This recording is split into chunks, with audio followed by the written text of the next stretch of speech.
Hello. Hello. Hello. हाँ, hello students. तो आज के सेशन में हम लोग डिस्कस करेंगे इफेक्टिव रेजिस्टेंस निकालना। Effective resistance in case of symmetric circuits. Symmetric circuits मतलब ऐसे काफ़ी सारे क्वेश्चन इस चैप्टर में बनते हैं जिसमें जिस सर्किट की इफेक्टिव रेजिस्टेंस निकालनी होती है ना, वो सर्किट सिमेट्रिक होता है। मतलब किसी किसी एक्सेस से उस सर्किट को डिवाइड कर सकते हैं और वो एक्सेस सर्किट को दो इक्वल पार्ट्स में कट कर रहा होता है। ठीक है, ये सारी चीज़ें क्वेश्चंस लेके समझ में आएंगी। तो जो टॉपिक है आज के सेशन का वो ये है,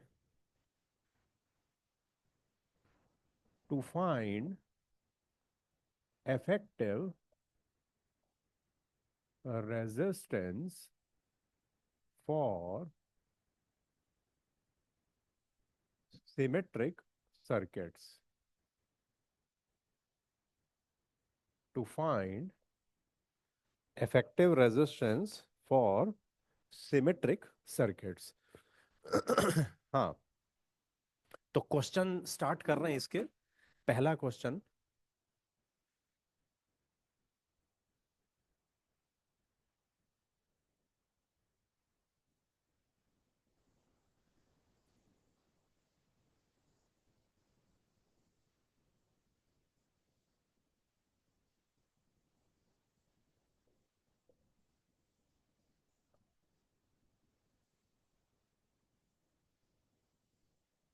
कुछ इस टाइप का सर्किट है ये। रेजिस्टेंस आर आर, और जो मिडल वाले हैं ना वो टू आर।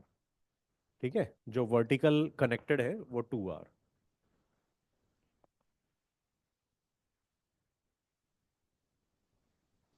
इसमें हमने ये ए और बी के बीच की रेजिस्टेंस निकालनी है। Find effective resistance between A and B. Find effective resistance between A and B. ये क्वेश्चन लिखवाते ही कई बच्चे फटाफट आंसर दे देते हैं। बड़ी जल्दी इसका आंसर आ जाता है। इसका आंसर है are effective equal to 3R/2। मतलब बच्चे कहते क्या हैं कि सर ये देख के पता चल रहा है, देख के पता चल रहा है कि ये 2R और ये 2R हट जाएंगे, ये दोनों 2R रिमूव हो गए, तो फिर ऊपर वाले ये तीन जो आर हैं वो सीरीज में 3R, नीचे वाले जो तीन रेजिस्टर्स हैं सीरीज में 3R, 3R और 3R पैरेलल में है, तो इफेक्टिव रेजिस्टेंस बन गया 3R/2। वो बात तो सही है, ठीक है, बट एक्चुअली जो काम हम कर रहे हैं ना उसके पीछे लॉजिक पूरा क्लियर होना चाहिए। क्योंकि देखो ये तो सिंपल क्वेश्चन है, सिमेट्रिक सर्किट्स का ये एक सिंपल क्वेश्चन है, मगर क्वेश्चन थोड़े कॉम्प्लिकेटेड भी बनते हैं इसमें। तो कॉम्प्लिकेटेड क्वेश्चन तो तभी सॉल्व कर पाओगे जब आपके फंडामेंटल्स क्लियर होंगे। तो इस क्वेश्चन में ठीक है, मतलब कई बच्चे बता देते हैं कि ये 2R हट गए, बट ये क्यों हट गए, let us discuss that in detail. ठीक है, आंसर इसका यही आएगा 3R/2। तो इसका डिस्कशन शुरू कर रहे हैं। देखो, कुछ बच्चे इसमें कहते हैं कि हमने व्हीटस्टोन ब्रिज लगा लिया। व्हीटस्टोन ब्रिज, एक व्हीटस्टोन ब्रिज प्रिंसिपल होता है ना। व्हीटस्टोन ब्रिज प्रिंसिपल में ऐसा होता है कि मैं व्हीटस्टोन ब्रिज बना देता हूँ। Wheatstone bridge, Wheatstone bridge, Wheatstone bridge circuit कुछ ऐसा दिखाई देता है।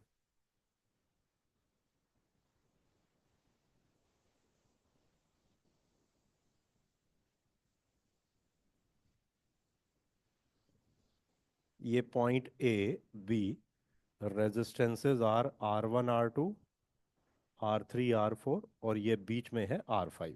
ठीक है, तो व्हीटस्टोन ब्रिज ये होता है, इसका जो रिजल्ट है वो ये है, if R1/R2 equal to R3/R4, then R5 can be removed. ठीक है, दिस इज व्हीटस्टोन ब्रिज। तो कुछ बच्चे इसमें व्हीटस्टोन ब्रिज लगा के सॉल्व कर देते हैं। वो कहते हैं कि हमने कुछ देखा, हमने ये वाले इस पोर्शन को हमने रिमूव कर दिया। इस पोर्शन को रिमूव करके हमने देखा ये रेशो 1:1 है, इधर भी रेशो 1:1, तो व्हीटस्टोन ब्रिज इज बैलेंस्ड, जिसमें 2R को हटा सकते हैं।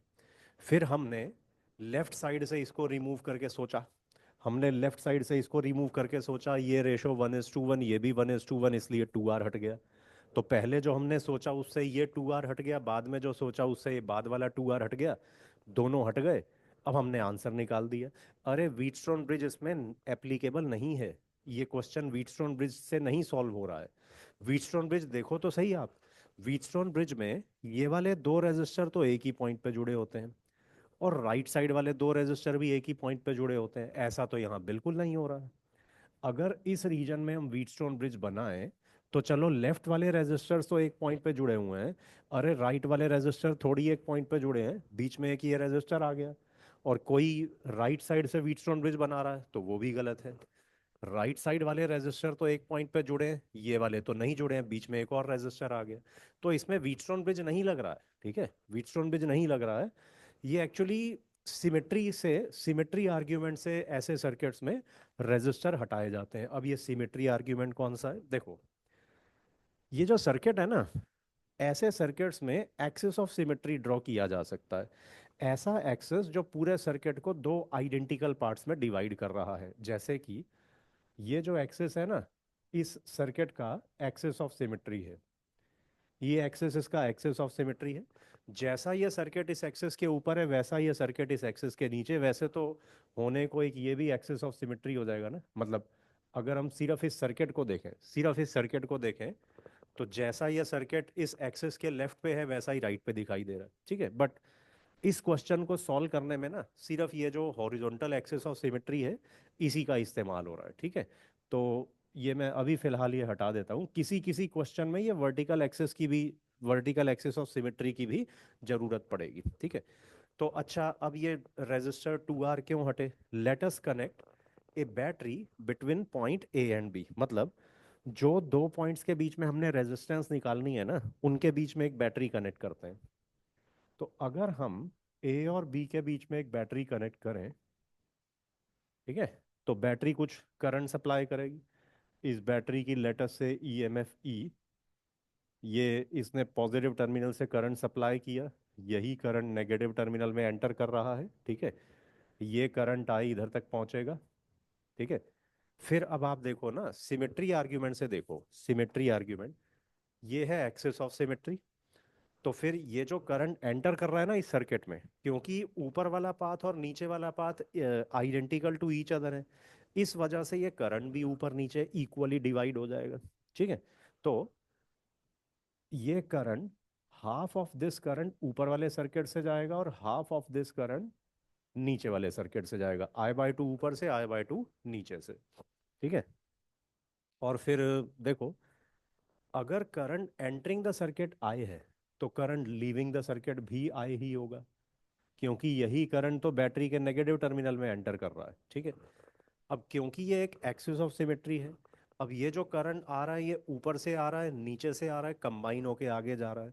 तो क्योंकि ये सर्किट ऊपर और नीचे सिमेट्रिक है, तो ये करंट आएगा एग्जैक्टली हाफ करंट ऊपर से आ रहा होगा, हाफ करंट नीचे वाले पोर्शन से आ रहा होगा। तो ऊपर वाले पोर्शन से I/2, नीचे वाले पोर्शन से I/2।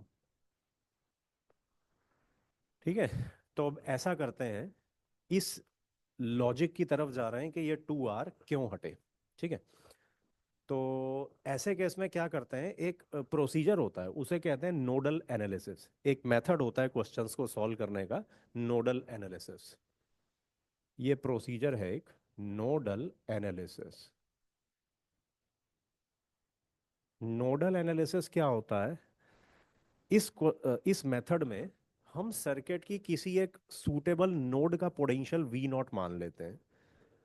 किसी भी सूटेबल नोड, नोड मतलब सर्किट का कोई भी पॉइंट, ये एक नोड है, ये एक नोड है, बीच में ये अलग अलग पॉइंट सारे नोड हैं, पॉइंट ए एक नोड है। ठीक है, तो वो नोडल एनालिसिस में क्या करते हैं, we assume some potential V0 of a node of circuit and find potentials of other nodes and find potential of other nodes। ठीक है। और नोड अब उठा के कोई कहीं भी नहीं लेनी है कि किसी ने यहाँ नोड ले लिया किसी ने इधर नोड ले लिया, ऐसे नहीं है। नोड एक्चुअली एक पॉइंट ऑफ सिमेट्री पे लिया जाता है। पॉइंट ऑफ सिमेट्री वो पॉइंट जिसकी रिस्पेक्ट में पूरा सर्किट सिमेट्रिक हो। जैसे कि यहाँ पे पॉइंट ए जो है ना, ये पॉइंट ए की रिस्पेक्ट में जैसा ये सर्किट ऊपर है वैसा ही ये सर्किट नीचे है। तो पॉइंट ए पे हम पोटेंशियल वी नॉट मान सकते हैं या बी पर भी मान सकते थे। बी की रिस्पेक्ट में भी तो ऊपर नीचे एक जैसा सर्किट है ना। चलो ए पे मान लेते हैं potential V naught. Let potential at node A is V naught. Node A पे पोटेंशियल हमने वी नॉट मान लिया है। नोड ए पे पोटेंशियल वी नॉट मान लिया है। ठीक है। तो अब चलो इसका पोटेंशियल वी नॉट लिया। अब हम बाकी नोड्स का पोटेंशियल निकालते हैं। अब ये बताओ, अगर इस पॉइंट का पोटेंशियल वी नॉट है, ठीक है, इस पॉइंट का पोटेंशियल वी नॉट है तो इसका कितना पोटेंशियल होगा? अगर इधर वी नॉट है तो इस पॉइंट का पोटेंशियल कितना होगा बताओ। बच्चे इसका जवाब दे देते हैं वैसे, क्योंकि देखो रेजिस्टेंस में ना, रेजिस्टेंस में तो current high to low potential flow करता है ना। तो अगर इस रेजिस्टेंस आर में करंट ऐसे जा रहा है, लेफ्ट से राइट जा रहा है, यानी इधर का पोटेंशियल हाई है और इधर का लो है। ठीक है। इस एंड का पोटेंशियल हाई है यानी वी नॉट हाई है, और इधर का लो है, और पोटेंशियल डिफरेंस कितना क्रिएट हो रहा है? I by two into R. Potential difference I by two into R create हो रहा है। यहाँ वी नॉट है तो इस नोड का पोटेंशियल आएगा V naught minus I by two R. तो इस नोड का potential V naught minus I by two are.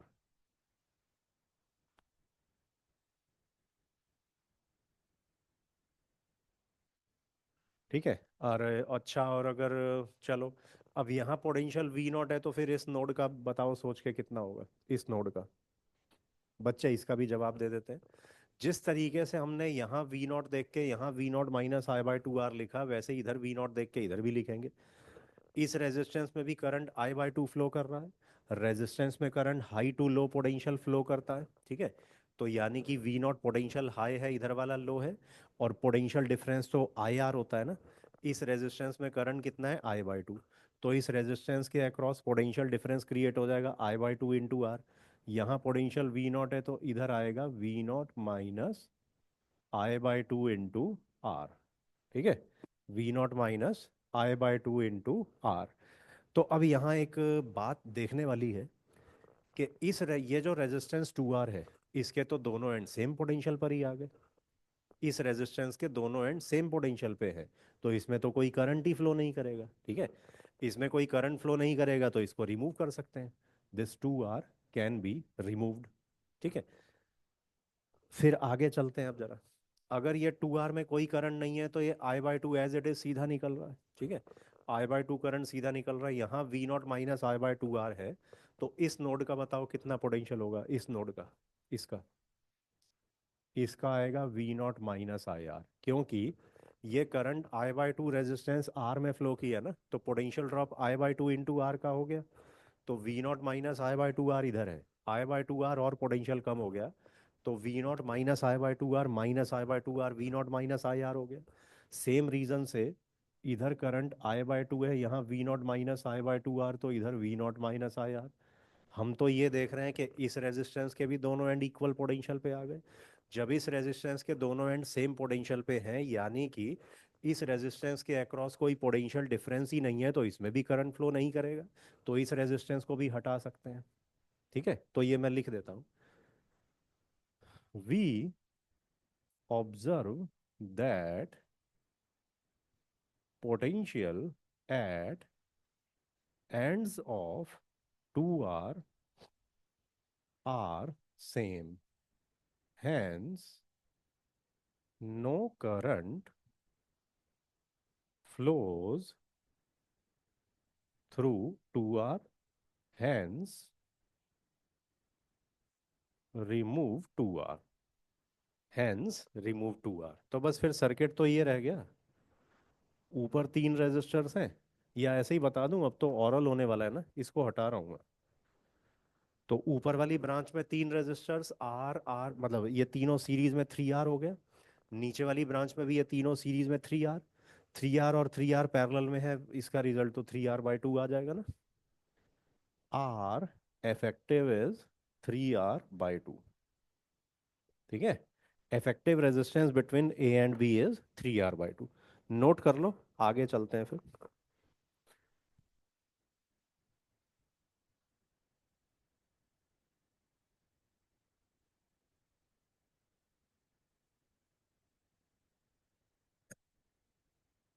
इसको रब कर रहा हूँ।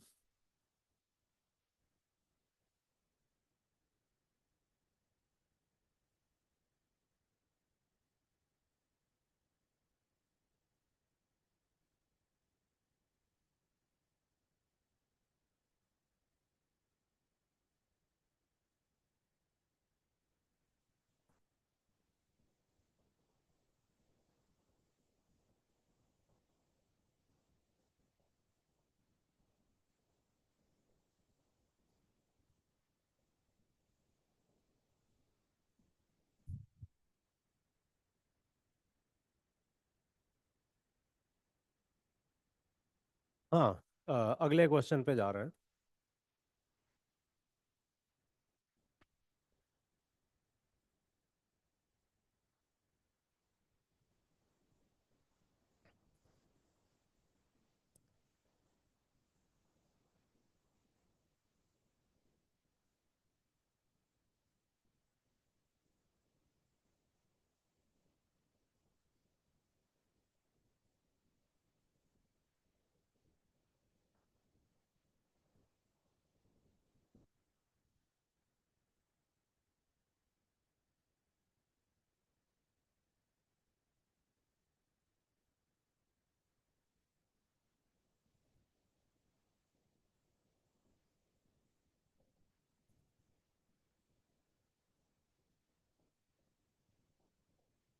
ये क्वेश्चन आईआईटी एग्जाम में आ रखा है, हाँ। रेजिस्टर्स की वैल्यूज कुछ और होगी, मगर यही क्वेश्चन, यही सर्किट आईआईटी एग्जाम में पूछा हुआ है। हाँ, क्वेश्चन ये है, फाइंड आर इफेक्टिव मतलब effective resistance between A and B. हाँ, ए और बी के बीच में इफेक्टिव रेजिस्टेंस किस तरीके से करेंगे बताओ। या इसका भी आंसर इमीडिएटली दे देते हैं बच्चे, इसका भी आंसर बड़ी जल्दी आता है। तो एक मिनट जरा।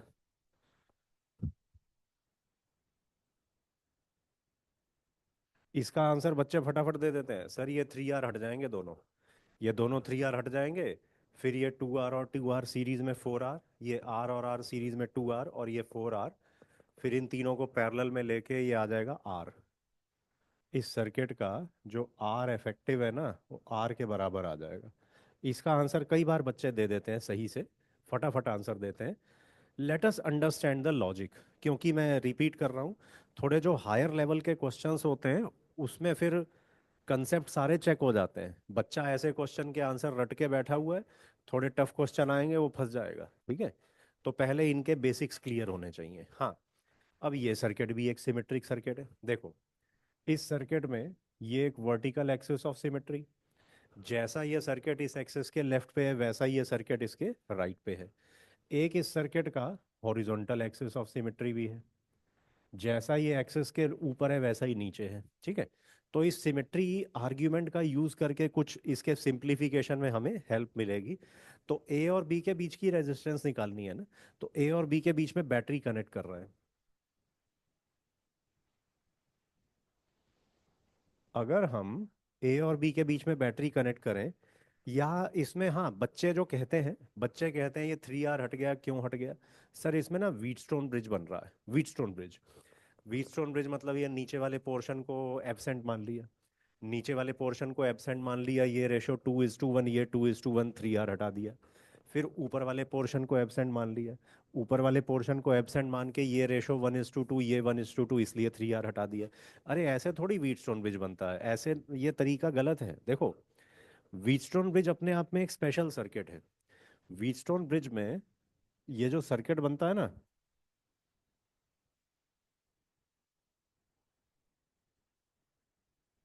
R1, R2, R3, R4 और ये है R5। व्हीटस्टोन ब्रिज जब बैलेंस होता है, व्हीटस्टोन ब्रिज जब बैलेंस होता है, R1/R2 equal to R3/R4, R5 को रिमूव कर देते हैं। जब R5 को रिमूव करते हैं तो ऊपर वाली ब्रांच में करंट यूं का यूं सीधा चला जाता है I1, क्योंकि R5 रिमूव हो गया ना। नीचे वाली ब्रांच में सीधा करंट चला गया I2 as it is. R5 में कोई करंट नहीं जा रहा है। मगर आप ये देखो जरा, इस सर्किट, ये जो प्रेजेंट क्वेश्चन का सर्किट है, इसमें अगर आप ऊपर एक व्हीटस्टोन ब्रिज बना रहे हो तो गलत हो जाएगा। एक रेजिस्टर नीचे से आके जुड़ रहा है उसमें। अगर इतने पोर्शन में आप व्हीटस्टोन ब्रिज बना रहे हो तो एक रेजिस्टर तो बीच में आके जुड़ रहा है, यानी कि एक रेजिस्टेंस तो ये नीचे से आके कनेक्ट हो गया। अब होगा पता है क्या, व्हीटस्टोन ब्रिज में जब हम R5 को रिमूव करते हैं, हम जब R5 को रिमूव करते हैं तो ऊपर वाली ब्रांच में एक ही करंट चला जाता है, नीचे वाले पाथ में भी एक ही करंट चला जाता है। अरे जब यहाँ पे नीचे से एक रेजिस्टर जुड़ गया तो क्या पता कुछ करंट इसमें नीचे चला जाता, इस सारा करंट यूं क्यों सीधा चला जाएगा। मतलब चलो ऊपर वाला मान लेते हैं सीधा चला गया, नीचे वाला कैसे सीधा चला जाएगा। नीचे वाले करंट का तो कुछ पोर्शन इसमें चला जाएगा। तो कहने का ये मतलब है कि व्हीटस्टोन ब्रिज का स्ट्रक्चर चेंज नहीं होना चाहिए ना। व्हीटस्टोन ब्रिज में नीचे से आके ये जो रेजिस्टर जुड़ रहा है वो व्हीटस्टोन ब्रिज की पूरी डेरिवेशन चेंज कर देगा। व्हीटस्टोन ब्रिज प्रिंसिपल की पूरी डेरिवेशन होती है, वो बदल जाएगी। तो नीचे वाला करंट से सीधा नहीं जा पाएगा ना, कुछ करंट इसमें चला जाएगा। तो व्हीटस्टोन ब्रिज की डेरिवेशन में जब हम अलग अलग लूप लेके केवीएल लगाते हैं तो केवीएल वाली इक्वेशंस चेंज हो जाएंगी, रिजल्ट भी चेंज हो जाएगा। ठीक है, तो ये चक्कर है। तो ये क्वेश्चन व्हीटस्टोन ब्रिज से नहीं सॉल्व होगा, इसमें व्हीटस्टोन ब्रिज एप्लीकेबल नहीं है। ठीक है, तो अब करना कैसे है, करना है इसको सिमेट्री से, सिमेट्री आर्ग्यूमेंट से करेंगे। तो अब सिमेट्री आर्ग्यूमेंट कैसे लगेगा, जैसे ये बैटरी हमने कनेक्ट कर दी ना, बैटरी कनेक्ट की, बैटरी कुछ करंट सप्लाई करेगी, करंट इधर आया। अब ये जो करंट है ये तीन पार्ट्स में डिवाइड हो जाएगा। कुछ करंट ऊपर वाली ब्रांच में गया, कुछ नीचे वाली ब्रांच में और कुछ मिडल ब्रांच में। ठीक है, तो करंट हम किस तरीके से लें, मतलब सारी ब्रांचेस में सेम होगा, या ये बताओ, अगर ऊपर वाली ब्रांच में I1 करंट गया, ठीक है, ऊपर अगर I1 करंट गया तो नीचे कितना आएगा।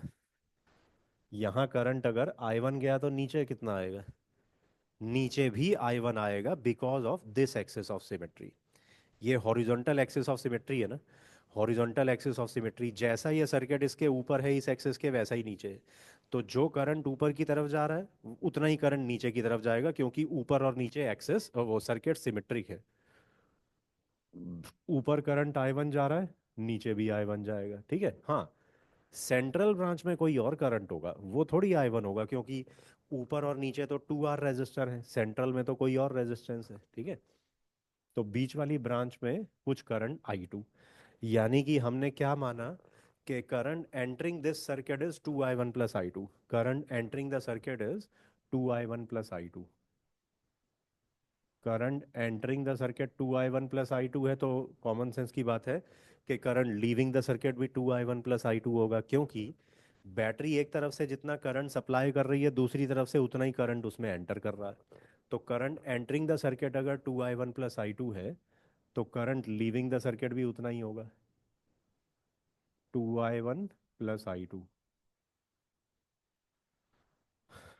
ठीक है, और फिर अभी हम वो सिमेट्री का इस्तेमाल कर रहे हैं। ये एक एक्सिस ऑफ सिमेट्री है। ठीक है, ये एक एक्सिस ऑफ सिमेट्री।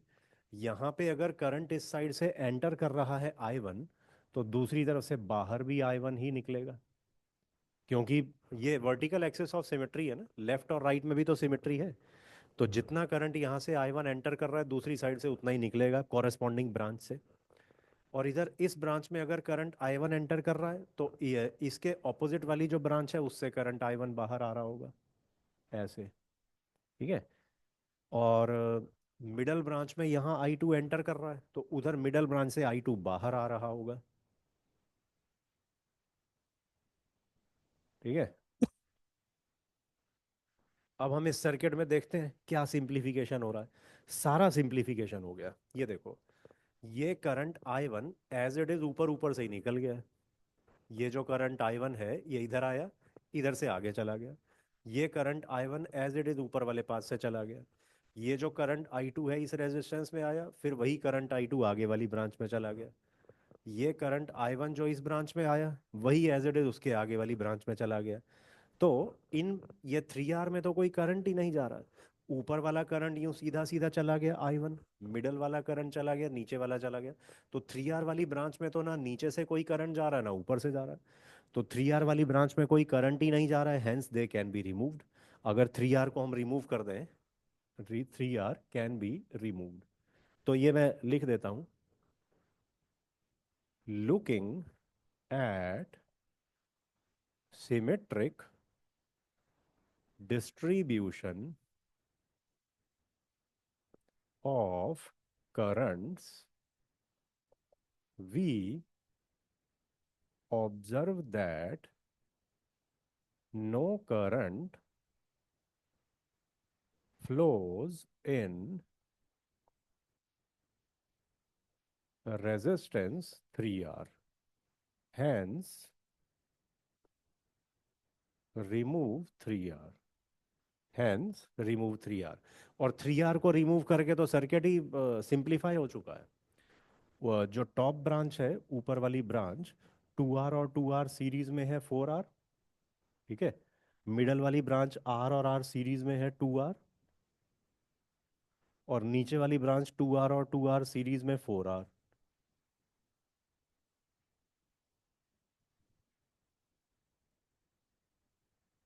ए और बी पॉइंट, ठीक है। बस इनको पैरेलल में ले लेंगे। पहले 4R और 4R को पैरेलल में ले लो। 4R और 4R पैरेलल में लेंगे, आएगा 2R। फिर उनका जो 2R आ गया ना रिजल्टेंट, वो इस 2R के पैरेलल में ले लो। 2R और 2R पैरेलल में लेके फाइनल आंसर R आ जाएगा। तो R effective is equal to R। R effective equal to R।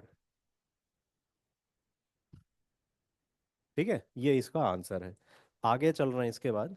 इसे नोट कर लो, मैं अभी रब कर दूंगा।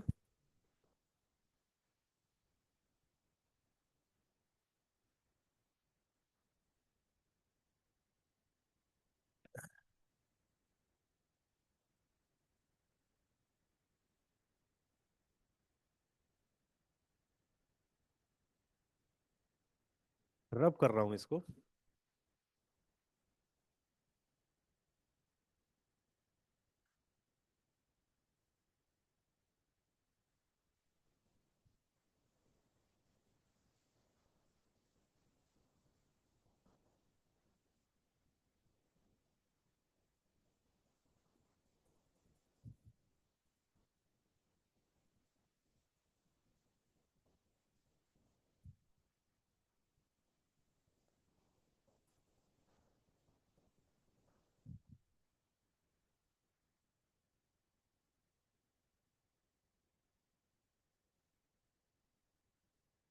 हाँ, अगले क्वेश्चन पे जा रहे हैं।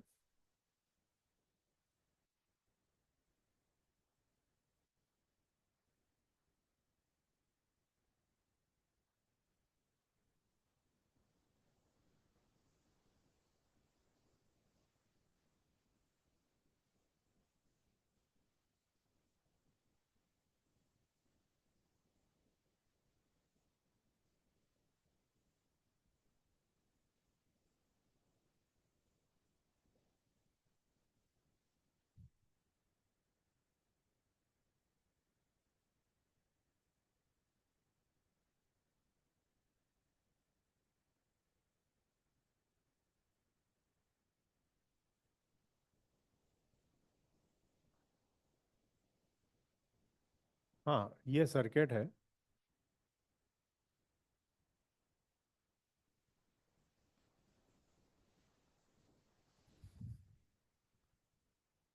ए और बी के बीच में effective resistance find R effective between A and B. हाँ, इसको कैसे करेंगे? एनी आइडिया, या किसी का आंसर आए तो बता दो।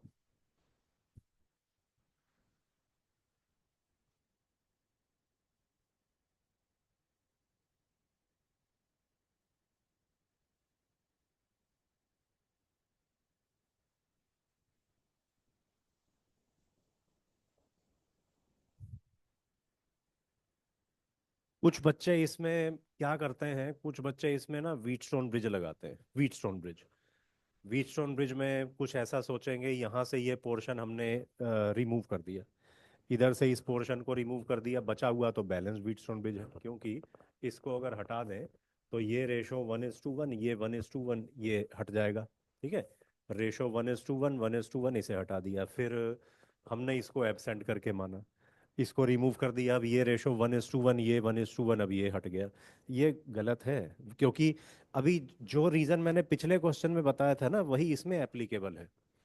व्हीटस्टोन ब्रिज अपने आप में एक बिल्कुल अलग सर्किट है।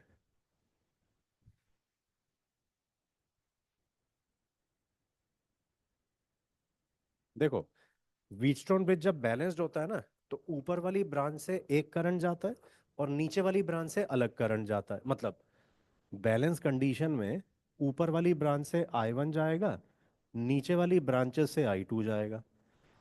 अब यहाँ पे अगर आप इस रीजन में व्हीटस्टोन ब्रिज बना रहे हो, यहाँ पे व्हीटस्टोन ब्रिज बना रहे हो, मगर उसमें तो ये बीच वाले में एक रेजिस्टेंस आके जुड़ रहा है ना इधर से, ऐसे, ये वाला आर।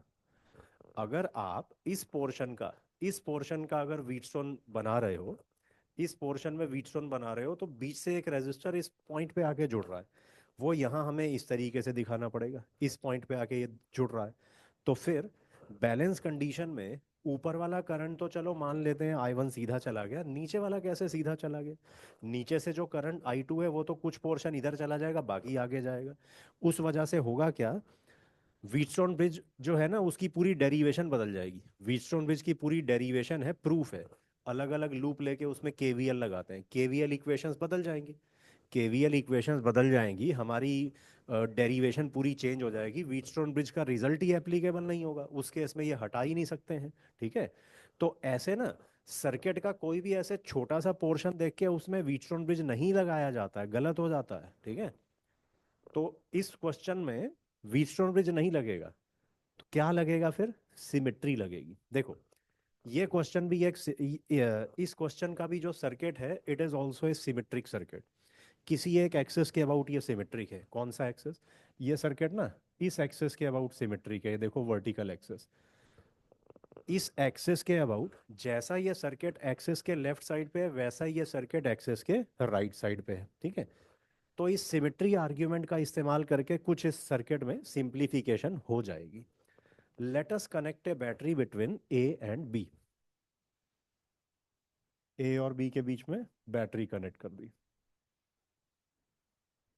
ठीक है, तो चलो फिर अब बैटरी करंट भेजेगी।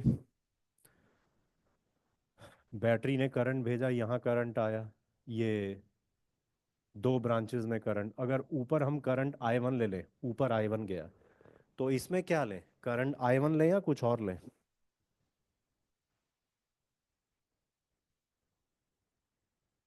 हाँ, तो ये करंट भी फिर अगर I1 ले लें, क्योंकि दोनों ब्रांचेस में रेजिस्टर सेम है ना, इस ब्रांच में रेजिस्टेंस R, इसमें R, दोनों साइड I1 ले लिया। ये गलत हो गया है, गलत हो गया है।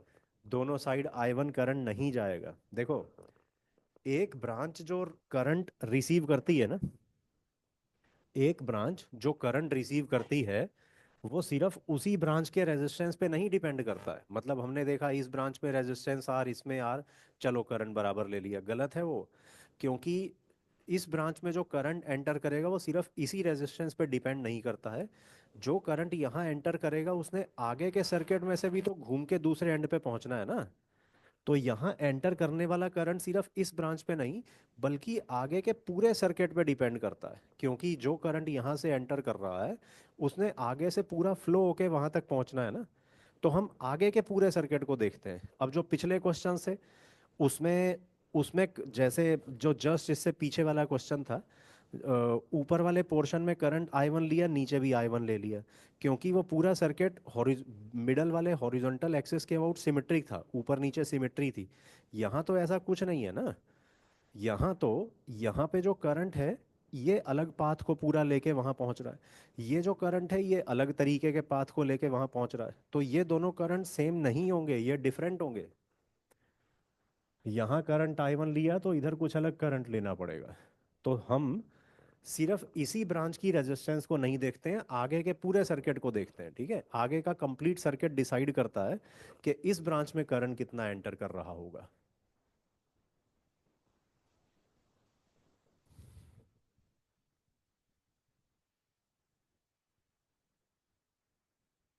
हाँ, तो अब हम जरा सिमेट्री आर्ग्यूमेंट का यूज करते हैं।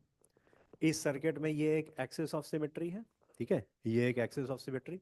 तो अगर यहाँ करंट आई वन एंटर कर रहा है, तो इसके जो कॉरेस्पॉन्डिंग ब्रांच है उससे करंट आई वन बाहर आ रहा होगा, क्योंकि ये एक्सिस ऑफ सिमेट्री है ना। लेफ्ट साइड पे कोई रेजिस्टेंस दिख रहा है जिसमें करंट आई वन एंटर कर रहा है, तो इसके कॉरेस्पॉन्डिंग राइट साइड वाले रेजिस्टेंस से आई वन बाहर की तरफ आ रहा होगा। क्योंकि देखो ना, करंट एंटरिंग द सर्किट कितना है, करंट एंटरिंग द सर्किट है I one plus I two, तो करंट लीविंग द सर्किट भी तो उतना ही होना चाहिए। करंट लीविंग द सर्किट भी I one plus I two ही होना चाहिए।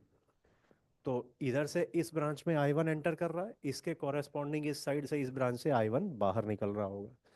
यहाँ हॉरिजॉन्टल ब्रांच में आई टू एंटर कर रहा है, तो दूसरी तरफ हॉरिजॉन्टल ब्रांच से आई टू बाहर निकल रहा होगा, और यहाँ I one plus I two दोनों ऐड होके इस तरफ आएंगे, और यहाँ से I one plus I two जो आ रहा था वो दो हिस्सों में बट गया।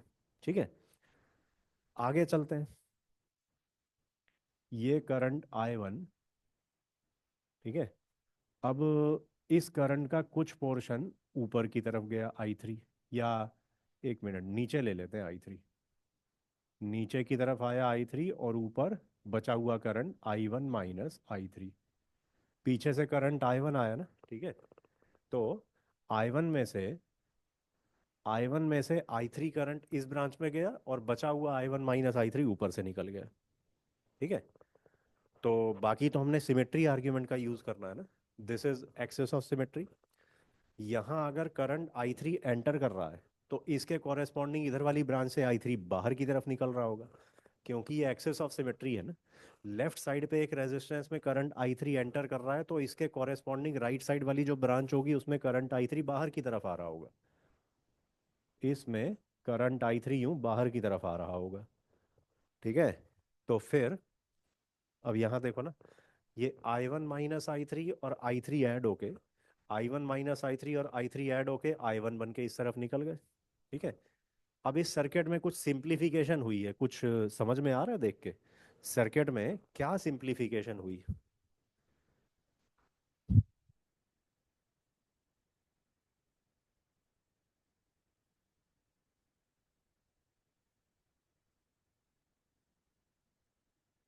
क्या सिंप्लीफिकेशन हुई है इसमें, इस सर्किट में ये सिंप्लीफिकेशन हुई कि आप ये देखो, ये जो करंट आई थ्री यू नीचे आ रहा है ना, ये करंट आई थ्री जो नीचे आ रहा है ये तो एज इट इज ऊपर की तरफ चला गया है। ये करंट आई थ्री जो यहाँ ऊपर से नीचे आ रहा था, एज इट इज ये ऐसे नीचे से ऊपर चला गया है। और ये करंट जो आई टू सीधा आ रहा था, ये एज इट इज सीधा निकल गया। कहने का ये मतलब है कि इस पॉइंट पे ना फिजिकल कनेक्शन तो है, फिजिकल कनेक्शन मतलब ये वायर्स आपस में यहाँ जुड़ी तो हुई हैं, बट इस पॉइंट पे ना इलेक्ट्रिक कनेक्शन नहीं है। इलेक्ट्रिक कनेक्शन नहीं है मतलब करंट्स ऐसे एक्सचेंज नहीं हो रहे हैं। ऊपर वाली ब्रांच का करंट यूं ऊपर ऊपर निकल गया आई थ्री, नीचे वाली ब्रांच का करंट यूं सीधा सीधा चला गया आई टू। ठीक है, और इसके बेस पे ना सिंप्लीफिकेशन हो चुकी है सर्किट में। ये अब सर्किट सीरीज पैरेलल से सॉल्व हो जाएगा। ठीक है, ये देखो ना, ये दोनों टू आर जो है, ये दोनों आर सीरीज में है, टू आर हो गया, टू आर इस आर के पैरेलल में हो गया, टू आर इस आर के पैरेलल में हो गया टू आर बाई थ्री। तो ऊपर वाली ब्रांच में R plus two R by three plus R, मतलब ये सर्किट यूं बन रहा है अब, R, two R by three और आर, और नीचे वाली ब्रांच में आर और आर, आर आर। ठीक है, बस अब ये ऊपर बन जाएगा ये 2R + 2R/3,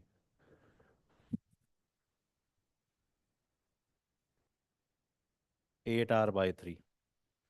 तो फाइनली 8R/3 और 2R पैरेलल में है। ठीक है, 8R/3 और 2R पैरेलल में। तो ये हो गया R1R2/R1 + R2। 8R/7 आ गया। R effective is 8R/7। ए और बी के बीच में इफेक्टिव रेजिस्टेंस है 8R/7।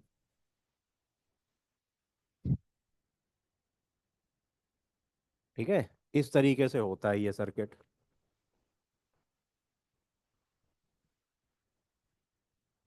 आगे चल रहे हैं, अगला क्वेश्चन लेते हैं। अगला क्वेश्चन भी ना मैं थोड़ा इसी टाइप का ले रहा हूँ। इसको रब कर रहा हूँ मैं।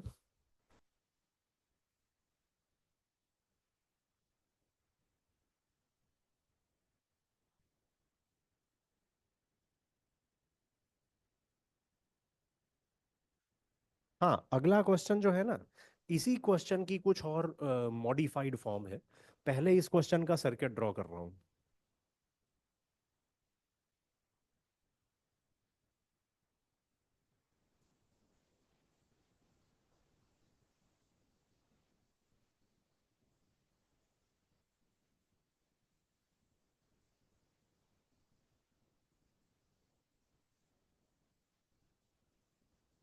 ये तो पिछला क्वेश्चन ही था ना। ऐसा ही पूरा सर्किट इसके नीचे भी प्रेजेंट है।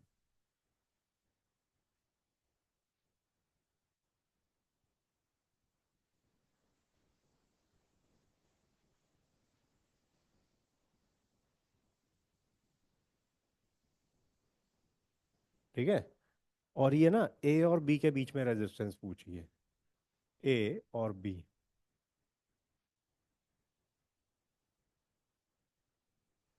Every resistance is are.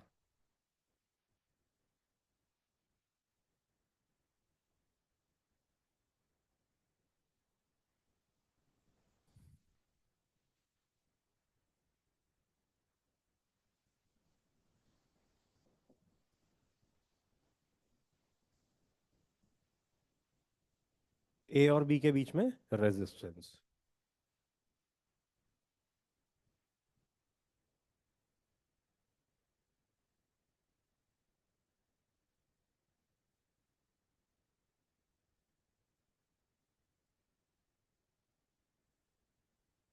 Find R effective between A and B। हाँ तो काफी हद तक ये क्वेश्चन पिछले क्वेश्चन के जैसा ही है। इसमें भी प्रॉपरली सिमेट्री दिखाई दे रही है। देखो, ये वर्टिकल एक्सेस ऑफ सिमेट्री है। ठीक है, ये एक हॉरिजॉन्टल एक्सेस ऑफ सिमेट्री भी है। ये वर्टिकल एक्सेस सर्किट को दो आइडेंटिकल पार्ट्स में डिवाइड कर रहा है, हॉरिजॉन्टल एक्सेस भी दो आइडेंटिकल पार्ट्स में डिवाइड कर रहा है। तो इस सिमेट्री आर्ग्यूमेंट का हम कुछ यूज करेंगे। ए और बी के बीच में बैटरी कनेक्ट कर देते हैं। ए और बी के बीच में बैटरी कनेक्ट कर दी। ठीक है, तो फिर ये बैटरी करंट सप्लाई करेगी। अच्छा, ऊपर वाली ब्रांच में आई वन ले लिया। ठीक है, ऊपर वाली ब्रांच में आई वन लिया, तो फिर और कोई ब्रांच है जिसमें आई वन फ्लो करेगा? अगर ऊपर करंट आई वन है तो और कहाँ आई वन होगा? ये बिल्कुल नहीं सोचना है कि इधर आई वन है तो चलो मिडल में भी आई वन होगा, वो तो हमने पिछले क्वेश्चन में ही डिस्कस कर लिया। ऊपर वाले पाथ से अगर ऊपर वाले पाथ से अगर करंट ऐसे दूसरे एंड तक पहुंच रहा है और मिडल पाथ से पहुंच रहा है, अरे ये पाथ आइडेंटिकल थोड़ी है। ऊपर करंट के रास्ते में देखो कितने रेजिस्टर्स आ रहे हैं, नीचे करंट के रास्ते में कैसे रेजिस्टर्स आ रहे हैं, पाथ तो अलग अलग है। हाँ, ऊपर और नीचे जरूर करंट सेम हो सकते हैं, क्योंकि ये हॉरिजॉन्टल एक्सिस ऑफ सिमेट्री है ना। ये हॉरिजॉन्टल एक्सिस ऑफ सिमेट्री है, ये पूरे सर्किट को दो इक्वल पार्ट्स में डिवाइड कर रही है। तो ऊपर जितना करंट जा रहा है उतना नीचे जरूर जा रहा होगा बाई सिमेट्री। ठीक है। हाँ, मिडल में कोई और करंट लेना पड़ेगा, क्योंकि ऊपर और नीचे वाले पाथ तो आइडेंटिकल हैं, बट मिडल वाला पाथ तो ऊपर नीचे के जैसा नहीं है ना, वो तो अलग पाथ है। तो ऊपर करंट I1, नीचे I1, मिडल में कोई अलग करंट ले लिया I2, यानी कि सर्किट में एंटर करने वाला करंट तो 2I1 + I2 है। ठीक है, सर्किट में एंटर करने वाला करंट 2I1 + I2, तो फिर सर्किट से बाहर निकलने वाला करंट भी इतना ही होगा, 2I1 + I2। सर्किट से आउटकमिंग करंट भी इतना ही होगा। और फिर अब सिमेट्री आर्ग्यूमेंट लगाते हैं। ये एक एक्सिस ऑफ सिमेट्री है, ये एक एक्सिस ऑफ सिमेट्री। इसके लेफ्ट साइड पे, इसके लेफ्ट साइड पे अगर सर्किट में करंट I1 एंटर कर रहा है, तो इस रेजिस्टेंस के कॉरेस्पॉन्डिंग ये वाला रेजिस्टेंस प्रेजेंट है। इसके थ्रू अगर सर्किट में I1 करंट एंटर कर रहा है, तो इसके थ्रू इतना ही करंट बाहर की तरफ निकल रहा होगा। I1 करंट सर्किट से बाहर की तरफ आ रहा होगा। ठीक है, सिमेट्री देखी ना हमने, इस एक्सेस के अबाउट सिमेट्री देखी, इस एक्सेस के अबाउट सिमेट्री देखी। यहाँ करंट I1 एंटर कर रहा है तो इधर से बाहर की तरफ निकल रहा होगा। मिडल ब्रांच में I2 एंटर कर रहा है तो यहाँ से करंट I2 यूं बाहर की तरफ आ रहा होगा।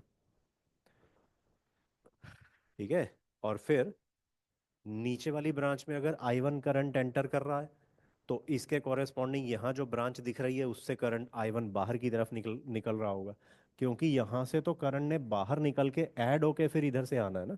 ये बात है। ठीक है, फिर बाकी जैसे हमने पिछले क्वेश्चन में किया, इस करंट I1 का कुछ पोर्शन I3 इधर चला गया, I1 - I3 इधर चला गया। और फिर ऊपर और नीचे सिमेट्री है, ऊपर नीचे सिमेट्री है तो I3 और I1 - I3 सेम रेशो में नीचे भी डिवाइड हो रहे होंगे। तो नीचे भी I1 करंट में से I3 इधर आ गया, और I1 - I3 इस तरफ आ गया नीचे वाले में। ठीक है, और फिर इस हॉरिजॉन्टल सॉरी इस वर्टिकल एक्सिस ऑफ सिमेट्री की वजह से यहाँ से करंट I3 नीचे आ रहा है, तो इधर से ऊपर की तरफ जा रहा होगा। और फिर ये I1 - I3 और I3 ऐड होके I1 बन के इधर आ गए। ठीक है, और फिर इधर I3 एंटर हो रहा है, तो इधर I3 बाहर की तरफ आ रहा होगा। और फिर I1 - I3 और I3 ऐड होके I1 बन के उस तरफ चले गए। तो इस सर्किट में भी सिंप्लीफिकेशन हो गया, जो पिछले सर्किट में हो रहा था वो इसमें भी हो गया। हम ये ब्रांच एज इट इज ऊपर ऊपर से निकाल सकते हैं ऐसे, क्योंकि करंट I3 तो यूं का यूं सीधा ही निकल रहा है। ठीक है, तो ऐसे ऊपर ऊपर से ही पास करवा देते हैं। और ये I3 भी यूं का यूं ऐसे नीचे आ रहा है, तो इसको ऐसे पास करवा देते हैं। मतलब I3 यूं का यूं नीचे आ गया। और जो मिडल ब्रांच वाला करंट है I2, वो एज इट इज सीधा चला गया। तो यहाँ पे तो अभी ये तो सर्किट सीरीज पैरेलल से हो जाएगा। ये दोनों 2R, मतलब जैसे पिछला क्वेश्चन हमने किया था वैसे ये हो रहा है अब, तो ये सर्किट, ये ओवरऑल ऐसे बन जाएगा, तीन रेजिस्टर्स पैरेलल में आ जाएंगे। मिडल वाली ब्रांच में, मिडल वाली ब्रांच में 2R। ठीक है, मिडल वाली ब्रांच में 2R, ऊपर वाली ब्रांच में कितना हमने पिछले क्वेश्चन में निकाला था वैसे वो, 2R/3 + 2R, 8R/3, 8R/3।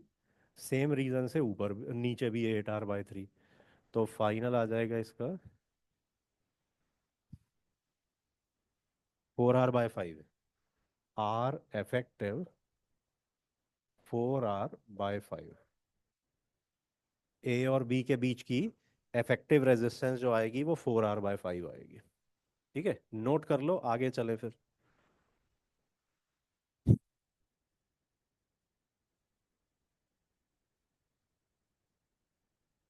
हाँ, इसको अब मैं रब कर रहा हूँ।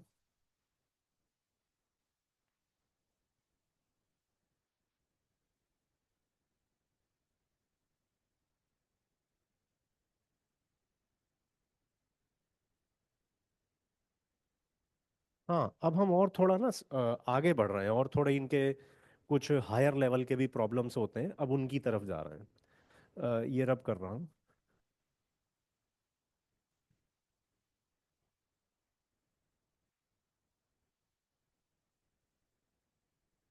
हाँ, अगला क्वेश्चन। रेजिस्टर से एक रोम्बस बना रहा हूं मैं।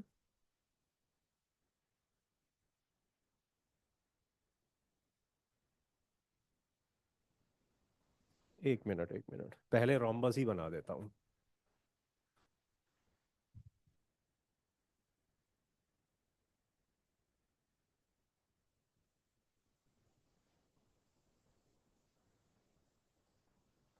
जहां जहां लाइंस दिख रही हैं सब पे रेजिस्टर्स हैं।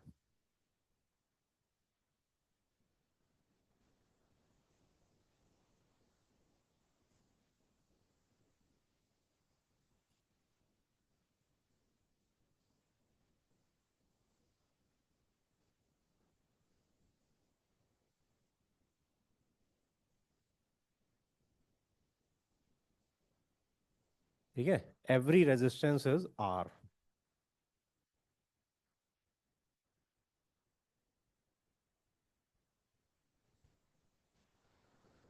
और इसमें कोई दो पॉइंट मार्क कर दिए हैं ये। एक तो रोम्बस का बिल्कुल बीच वाला पॉइंट ए, और ये एक bottom most point B.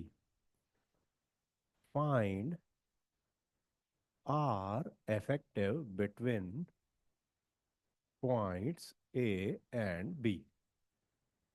Find R effective between points A and B.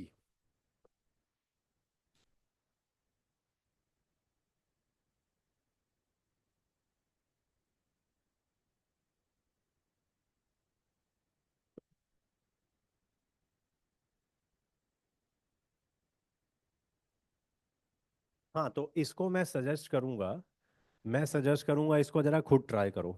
ठीक है, इसको खुद ट्राई करो, और बाकी मैं पूरा सीरीज बना ही रहा हूँ रिकॉर्डिंग्स की। तो अगली रिकॉर्डिंग का जो सॉल्यू अगर अगली रिकॉर्डिंग आप देखो, अगली रिकॉर्डिंग इसके सॉल्यूशन से शुरू हो रही होगी। ठीक है, तो इस क्वेश्चन को मैं अगले सेशन में सॉल्व करूंगा, और बाकी अगले सेशन में कुछ 3D सर्किट्स भी लेंगे। रेजिस्टर्स कई बार 3 डायमेंशंस में जुड़े होते हैं। 3 डायमेंशंस में रेजिस्टर जोड़ के 3D सर्किट बना रखा होता है, 3 डायमेंशनल सर्किट। कुछ इस टाइप के केसेस लेंगे, मगर अगले सेशन की शुरुआत मैं इसके सॉल्यूशन से करूंगा। ठीक है, बाकी इसको पहले आप खुद ट्राई करो, खुद इसको सॉल्व करके आंसर लाने की कोशिश करो। थोड़ा ये ट्रिकी टाइप का क्वेश्चन है। सिमिट्री है बाकी पिछले क्वेश्चंस के जैसा नहीं है। थोड़ा इसमें अलग टाइप की ट्रिक लग रही है। ठीक है, सोचना इसके बारे। Presently I am ending this session. इसके सॉल्यूशन के लिए आप जस्ट अगला सेशन जो है वो रिकॉर्डिंग देख सकते हो। ठीक है, okay, have a nice day, okay bye.